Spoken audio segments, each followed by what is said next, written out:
ओम सौराष्ट्रे सोमनाथं च श्रीशैले मल्लिकार्जुनम् उज्जैन्यां महाकाल ओंकारममलेश्वरम् परल्यां वैद्यनाथं च डाकिन्यां भीमशङ्करम् सेतुबन्धे तु रामेशं नागेशं दारुकावणे वाराणस्यां तु विश्वेशं त्र्यम्बकं गौतमी तटे हिमालये तु केदारं कुशमे सन्त शिवालये एतानि ज्योतिर्लिङ्गानि सायं प्रातः पठेन्नरः सप्तजन्म कृतं पापं स्मरणेन विनश्यति। इस दिन बृहस्पति महाराज परिवर्तन की तरफ जा रहे हैं और ये बृहस्पति का परिवर्तन आपकी राशि के दृष्टिकोण से सबसे महत्वपूर्ण मिथुन राशि वालों के लिए होने वाला है, क्योंकि आपकी राशि में ही जो बृहस्पति महाराज हैं शाम को करीब 5:29 पर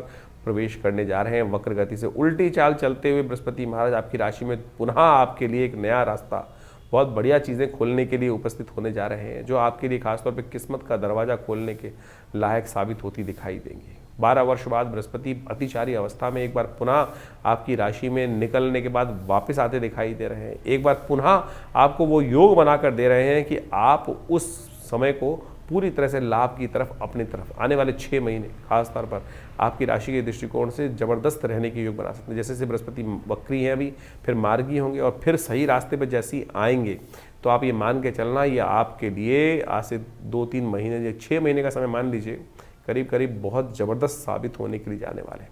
जो बृहस्पति पहले करके गए हैं, अब वो बृहस्पति पूरी ताकत में आपके साथ वो लाभ देने के, चीज़ों को प्रभाव करने के लिए आपकी आभा के द्वारा, आपके मंडल के द्वारा, आपके विशेषतः प्रभाव के द्वारा ऐसा जो योग बनने वाला है, जो मिथुन राशि वालों को बहुत ज़बरदस्त स्थिति आपको स्थिति सामने आने के योग बनते दिखाई देंगे। ऐसे में तरक्की के लिए खासतौर पर आपकी ध्यान रखना पड़ेगा। आपको अपने जो पावर है, जो आपकी बुद्धिमत्ता है, उसका पूर्ण उपयोग करने की आवश्यकता है। आपकी एजुकेशन जितनी बढ़िया होगी उतनी ज़्यादा, यदि आपकी तालीम का आपको लाभ पूरी तरह से मिलने के योग इस वक्त दिखाई देते हैं। ये बृहस्पति 12 वर्ष बाद आपको आपकी योग्यता के अनुसार से लाभ देने की स्थिति में आ गए हैं। तो ये 6 महीने कुछ कर दिखाने के हैं आपके लिए, खासतौर पर सोने के लिए नहीं है, इस बात का ध्यान रखना। लेकिन यदि मंगल को आपने ताकत दी तब आपको खासतौर पर चीज़ मिलेगा। मंगल और शनि इस वक्त लगातार आपके लिए कुछ ना कुछ परेशानी खड़ी करते रहेंगे। तो ऐसे में खासतौर पर आपके लिए विशेष तौर पर एक बात ध्यान रखनी पड़ेगी, अपने से बहुत ज़्यादा बड़े जो लोग हैं उनका आशीर्वाद तो चाहिए, लेकिन उनके साथ काम करना आपके लिए थोड़ा भारी पड़ सकता है। क्यों? क्योंकि वो आपकी को अपनी तरफ चलाने का प्रयास करेंगे और इस वक्त ग्रह योग ये कह रहे हैं कि आपको अपनी ही बुद्धि का उपयोग करते हुए कार्य करने की ज़रूरत है।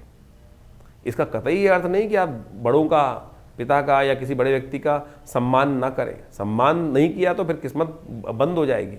इस बात का ध्यान रखना। आपकी राशि में इस वक्त ये भी योग बन रहा है कि यदि किसी बड़े व्यक्ति का, पिता का सम्मान नहीं हुआ, आपने कहा नहीं मेरी चलाओ, तुम्हारी बात गलत है, ये नहीं, सम्मान के साथ पंचों की राय सरमाथे, नाला जहाँ गिरना है वहाँ गिरो। इस वक्त ये बात खासतौर पर ध्यान रखें। किस्मत को जगाने का यही सबसे बड़ा उपाय है। नित्य प्रति अपने माथे पर केसर का टीका या हल्दी का टीका, पीले रंग का इस्तेमाल, कैसे भी अपनी सीट पर कोई कपड़ा डाल लीजिए पीले रंग का, उसका इस्तेमाल करने का प्रयास करें।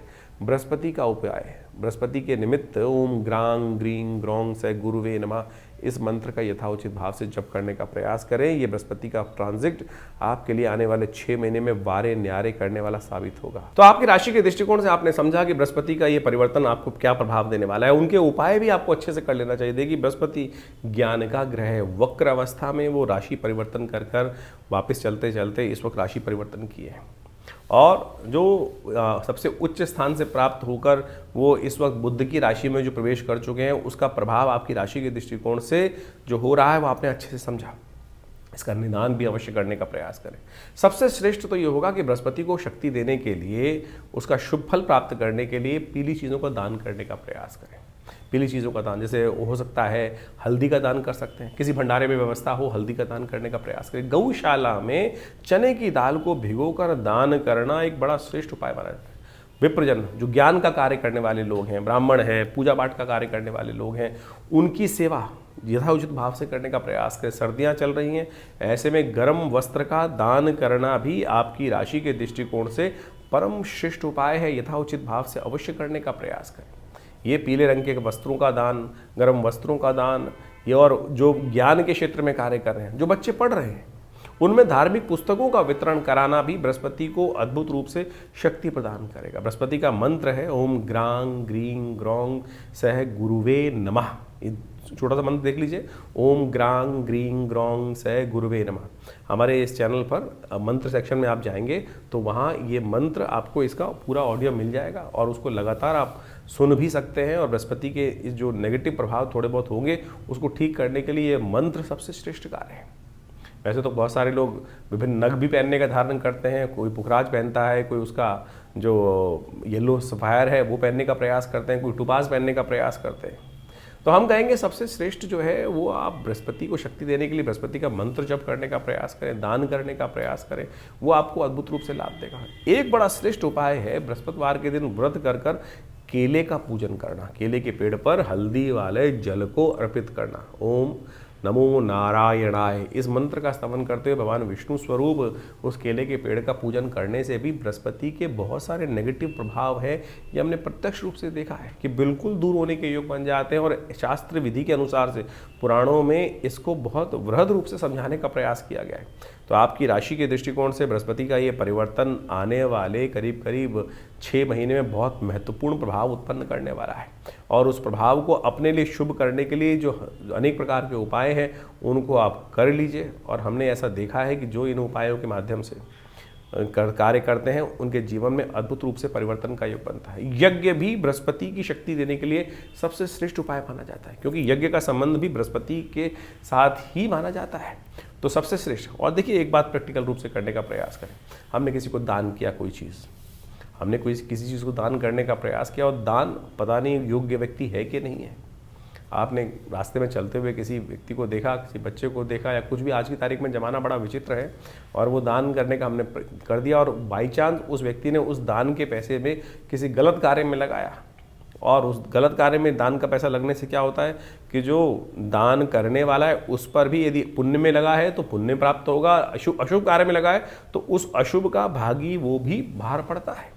तो इसलिए, और भारतीय संस्कृति में कहा यज्ञ विज्ञान के अनुसार से दान देवता के निमित्त करने का प्रयास करें। यज्ञ में जो आहुति देते हैं, जो हम आहुति देते हैं मंत्र के द्वारा, ओम ग्रांग ग्रीं ग्रौंग सह गुरुवे स्वाहा, इस प्रकार से मंत्र जगह जो चावल की आहुति, तिल की आहुति, घी की आहुति, अन्न की आहुति दी जाती है यज्ञ कुंड में, वो देवता तक प्राप्त होती हैं। और वो सबसे श्रेष्ठ दान है, वो सबसे श्रेष्ठ दान मान लीजिए। तो रविवार को, हर रविवार को हम आश्रम पे जो विवेकानंद योगाश्रम में यज्ञ इत्यादि करते हैं, जो नित्यपति यज्ञ चलता है, वैसे तो रविवार के दिन सामूहिक तौर पे आप भी इसमें बैठ सकते हैं। सुबह 8 बजे से लेकर 10 बजे तक उसमें भंडारे की व्यवस्था रहती है, रामायण के स्वाध्याय की व्यवस्था रहती है। तो उसमें आप आकर अपने ग्रहों के उपचार के लिए, नवग्रह शांति के लिए स्वयं उस यज्ञ में भी भाग कम से कम रविवार को तो ले ही सकते हैं। बाकी दिन तो हमारे आश्रम की तरफ से व्यवस्था है कि जनसाधारण सीधी तरह से आके नहीं बैठ सकते, लेकिन रविवार वाले दिन समस्त लोग जो भी हैं आश्रम में, चाहे वो कैसे भी हैं, वो आप आकर रविवार के दिन सुबह 8 बजे से लेकर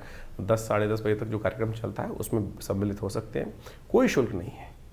तो इसलिए इन समस्त जो पद्धतियां हैं आपके ग्रहों के अनुसार से इन उपायों को समझने का प्रयास करें। लेकिन फिर भी राशि के दृष्टिकोण से तो हमने आपको समझा दिया, लेकिन अपनी स्वयं की जन्मपत्री में जो इन ग्रहों का प्रभाव होने वाला है उसको अच्छे से समझने के लिए, सूक्ष्म दृष्टि से देखने के लिए दशाएं क्या चल रही हैं, अंतर दशाएं क्या चल रही हैं, नवांश इत्यादि में ग्रह की स्थिति क्या है, कहीं बाहर से देखने में केवल राशि के दृष्टिकोण से कर ले तो वो उसको और सूक्ष्म दृष्टिकोण से देखने का हमको प्रयास करना चाहिए। वो डिटेल एनालिसिस के लिए आप स्वयं निजी तौर पर हमारे आश्रम के साथ संबंध स्थापित कर कर अपनी जो व्यवस्थाएं हैं आश्रम के द्वारा उनको समझकर अपने निजी परामर्श के द्वारा अपने जो भी समस्याएं हैं उनको निदान करने के लिए कार्य करने का प्रयास कीजिए। बड़े भाग्य से हमको समय मिला है तो उसको ठीक से चलाएं जीवन को और शुभ करने का प्रयास करें, परिवार में शुभ रहे। तो इस प्रकार से इस ग्रह के प्रभाव को आपने समझा और आगे समझ लीजिए। तो ज्योतिष की ग्रह गणनाओं के अनुसार से अभी आपने देखा कि दिसंबर में ग्रहों का ये परिवर्तन का जो योग बन रहा है, चाहे वो बृहस्पति का सबसे बड़ा परिवर्तन होने जा रहा है, बृहस्पति पुनः आप राशि में प्रवेश कर रहे हैं मिथुन राशि में,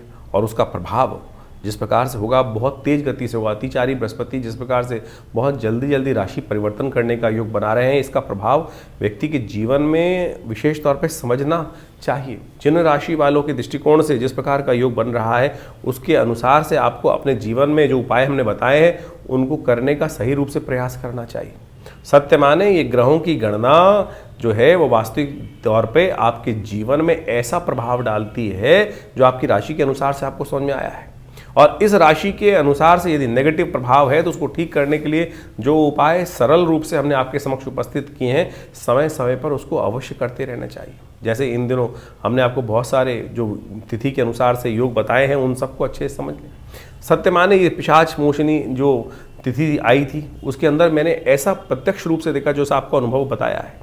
हमने एक नहीं अनेक योग इस प्रकार के देखे हैं जो जिस प्रकार से तिथि के अनुसार से, शास्त्र के अनुसार से जो उपाय व्यक्ति कर लेते हैं तो उसके द्वारा जीवन में कष्टों का निवृत्ति का योग बन जाता है। नहीं तो भयावह जीवन है, चलता रहता है।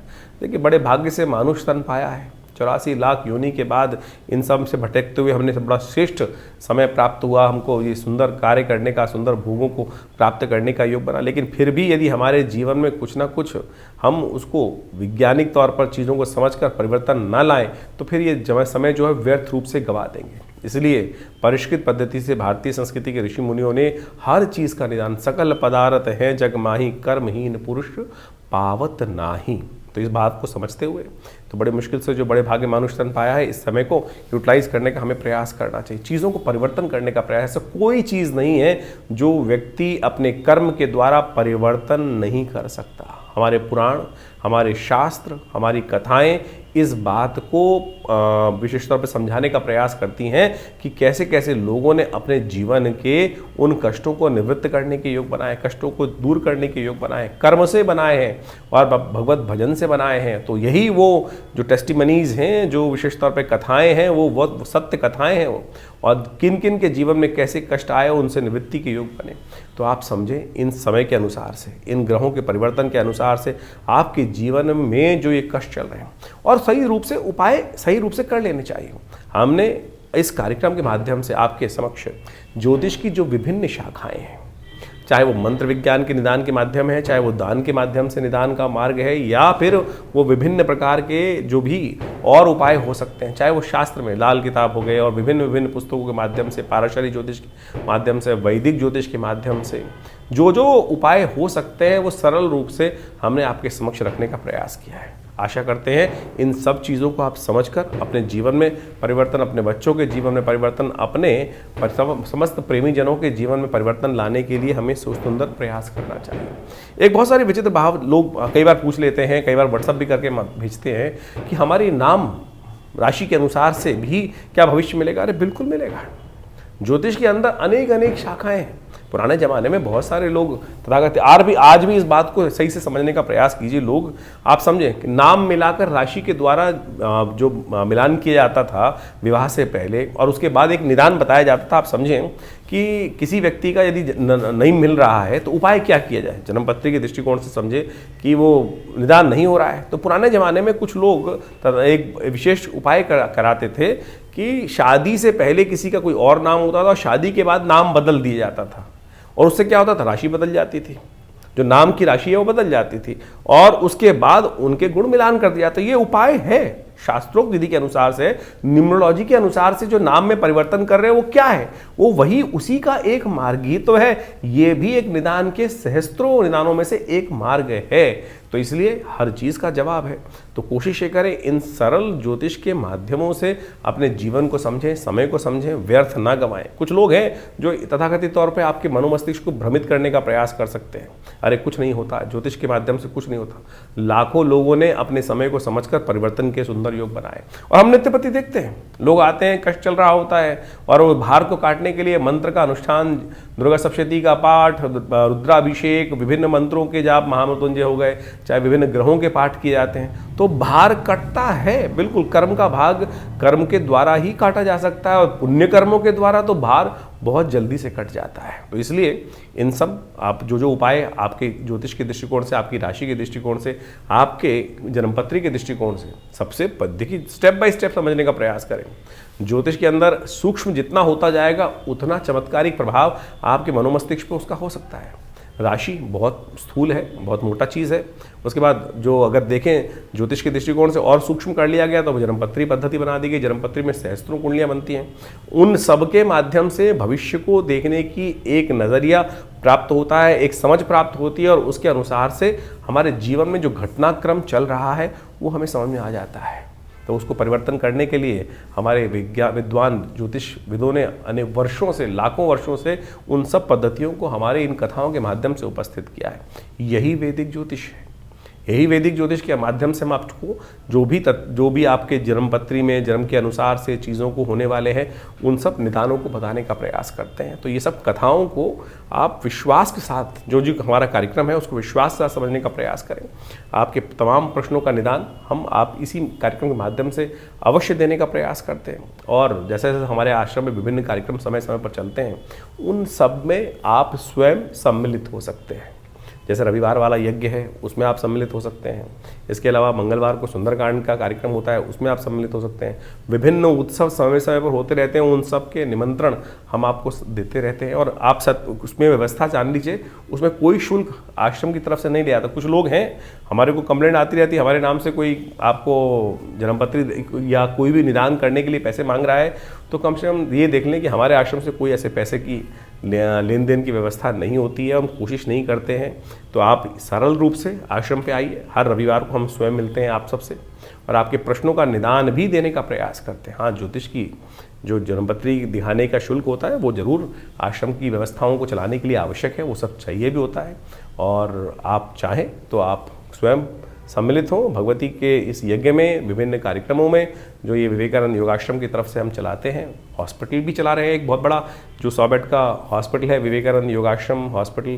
प्राकृतिक चिकित्सा, योग, आयुर्वेद, फिजियोथेरेपी और बहुत बड़ा भी एलोपैथिक का भी विंग हम आश्रम में उन व्यवस्थाओं में जोड़ने का प्रयास कर रहे हैं। आप सबके में हम साथ का अपेक्षा भी करते हैं। आइए, जुड़िए हमारी संस्था के साथ और जनमानस की सेवा में लगिए और परमात्मा के भजन में लगिए सत्य रूप से।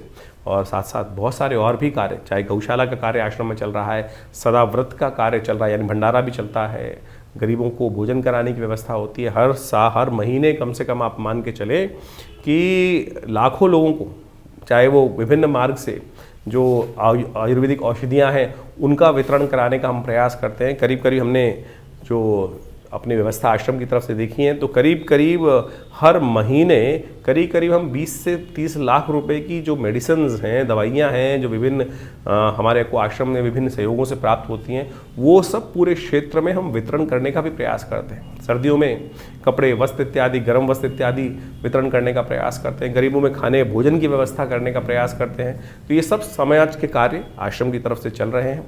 आप भी स्वयं इन सब कार्यों में जुड़ें।